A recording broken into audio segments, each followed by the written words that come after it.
আপনি যদি কুয়াশরা ঝর্ণায় কখনো না যেয়ে থাকেন তাহলে এই ভিডিওটি সম্পূর্ণ আপনার জন্য। আমরা প্রথমে কুয়াশরা ঝর্ণার গেট থেকে একটি সিএনজি রিজার্ভ করে নিয়ে যাচ্ছি। আমরা একদম চলে যাব পাহাড়ের কাছে। সিএনজি থেকে নামার পরে প্রথমে চোখে পড়লো হ্যামলেট লাঠি।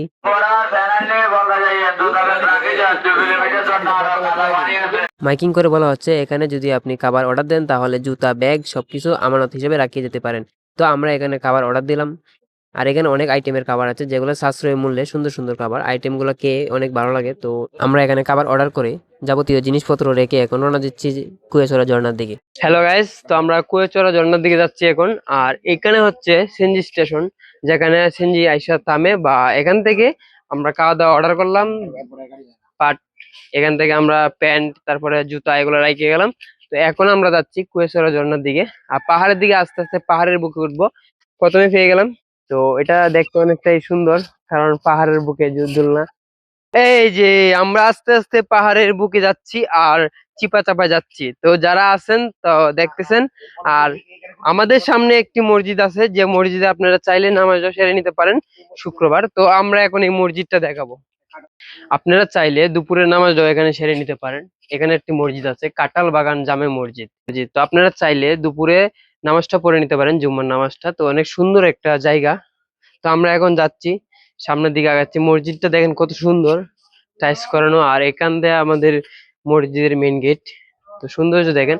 আবার মসজিদের সামন দিয়ে আমরা পাহাড়ের দিকে যাচ্ছি। এই যে আমরা যাচ্ছি আর কি, ওইদিকে যাবো এখন। ওইদিকে যাবো আমরা কুয়াশরা ঝর্ণার দিকে। আপনি এরকম অনেক দোকান পাবেন পাহাড়ের বুকে চলার পথে, অনেক দোকান পাবেন যে দোকানে হ্যামলেট এগুলো বিক্রি করে। এই তুমি এখানে কি করো? পাহাড়ের বুকে কত সুন্দর দোলনা, আর সেই দোলনাটি বাবুটি অনেকটাই আনন্দমত্ত। সামনে যত আগাবো তত পাহাড় দেখতে পাবো। এটা হচ্ছে কুয়াশরা ঝর্ণা টিকিট কাউন্টার। এখানে প্রতিজন প্রতি একটি টিকিট 30 টাকা করে নিবে। আর আমরা তিনজন ছিলাম, তিনটা টিকিট 30 টাকা করে, 90 টাকা। কুয়াশরা ঝর্ণা একটি বিপজ্জনক স্থান, একটি দুর্ঘটনা সারা জীবনের কান্না। গত বছরের দুর্ঘটনা হচ্ছে এটা। একটি মানুষ উপর থেকে পড়ে পাথরের তলে পা দিয়ে মানে উঠতে পারে নাই, সেক্ষেত্রে মানুষটি মারা যায়। এটা হচ্ছে তার প্রমাণ। আর এখন আমরা কুয়াশরা ঝর্ণার মেইন গেটে আছি। এখান থেকে টিকিট কিনলাম, টিকিট কাউন্টার হচ্ছে এটা। আর এখন আমরা এখান থেকে প্রবেশ করব কুয়াশরা ঝর্ণা যাওয়ার। জিরুপথ এখান থেকে শুরু, আর আমরা এখান থেকে শুরু করব। উপরে অনেক উপর যেতে হবে, অনেকটা দূরে যেতে হবে, অনেকটা রিস্ক আর অনেকটাই কষ্ট করে উঠতে হবে উপরে। তো দেখেন এই জায়গার পানিটা মনে হয় যে একদম ফ্রিজ থেকে আনা হয়েছে, এতটাই ঠান্ডা আর এতটাই শীতল। মানে পুরো শরীর ঠান্ডা হয়ে যায়। এই যে গর্ত, এগুলো কিন্তু পাথর না। আপনারা যদি ভাবেন যে এগুলো পাথর, আসলে কিন্তু এগুলো পাথর না। এগুলো হচ্ছে মাটি, মাটি শক্ত হইতে হইতে এরকম হয়ে গেছে। তো আমরা এখন কুয়াশরা ঝর্ণার দিকে যাচ্ছি। তো হাঁটতে হাঁটতে হাঁটতে হাঁটতে ক্লান্ত হয়ে যাচ্ছি, তবে অনেকটা অনেকটা উপরে যেতে হবে। আমরা মাত্র শুরু করলাম। দেখতে পাচ্ছেন কত সুন্দর একটা জায়গা, অমায়িক এক কথায়। আর এখানে কিন্তু পিস লাগাবো না। এখানে পিস লাগাবার কারণ হচ্ছে এটা একদম আটালো, মানে পা ধরে ফেলবে, ঠিক আছে? কিন্তু সাবধানে চলতে হবে। আপনি সতর্ক থাকবেন সবসময়, কারণ এখানে কখন পরে যান এটা বলা যায় না। কিন্তু কিছু কিছু জায়গা মানে আগের জায়গার তুলনায় এই জায়গাগুলো রিস্ক কম। সেক্ষেত্রে আমি বলতেছি এটা রিস্ক কম, আবার ভুল বুঝবেন না যে পুরোটাই রিস্ক না, আবার রিস্ক বলতেছি। তো দেখেন আমরা ওই যে আগাচ্ছি সামনের দিকে। আমাদের আস্তে আস্তে এখন বিপজ্জনক পথ চলা শুরু হয়ে গেছে। এই যে ও মাই গড, বুঝতে পারছেন যে কুয়াশরা ঝর্ণায় যাওয়ার চলন্ত পথে মানে অল্পখানি হাঁটার পরে যে আমরা এই জায়গাটা পেয়েছি, অনেকটা সুন্দর। আর পানির স্রোত অনেকটা দ্রুত গতিতে নামছে, যে কারণে রিস্ক এই জায়গায় আসবে না কখনো। কিন্তু চলেন দেখা যাক, ভিতরে যাই। এটা হচ্ছে কুয়াশরা ঝর্ণা, ছোট একটি ঝর্ণা। আর এই ঝর্ণাটিতে আসতে বেশিক্ষণ লাগে না, অল্প কিছুক্ষণ সময়। আর বড় ঝর্ণা যেতে হলে এখান দিয়ে আপনার রিস্ক, এখান দিয়ে উঠতে হবে উপর দিকে, বড় ঝর্ণা দিকে মানুষগুলো নামতেছে। আর এটা হচ্ছে একটি ছোট ছোট ঝর্ণা, যে ঝর্ণাটিতে আসতে সর্বোচ্চ 20 মিনিট। তো আমরা এখন আসছি, এখন এটা দেখবো, দেখার পরে ওই বড় ঝর্ণা দিকে যাবো। তো আপনারা ভিডিওটি কন্টিনিউ দেখেন, অবশ্যই দেখেন।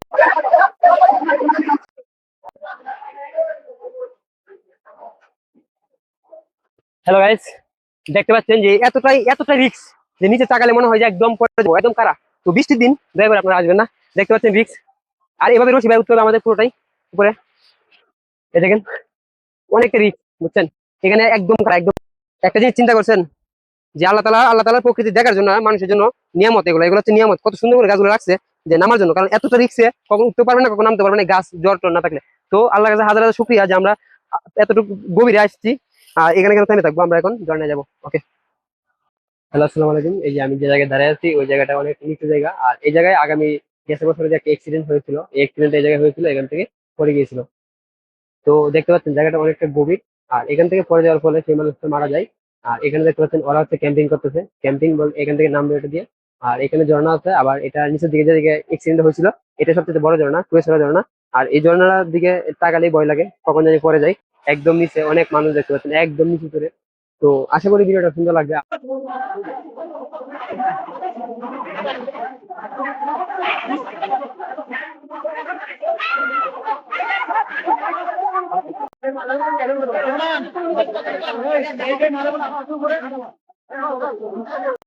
আপনারা এরকম কিছু দেখে ভয় পাবেন না, কারণ এরকম এরকম শিশুরা এভাবে থাকে।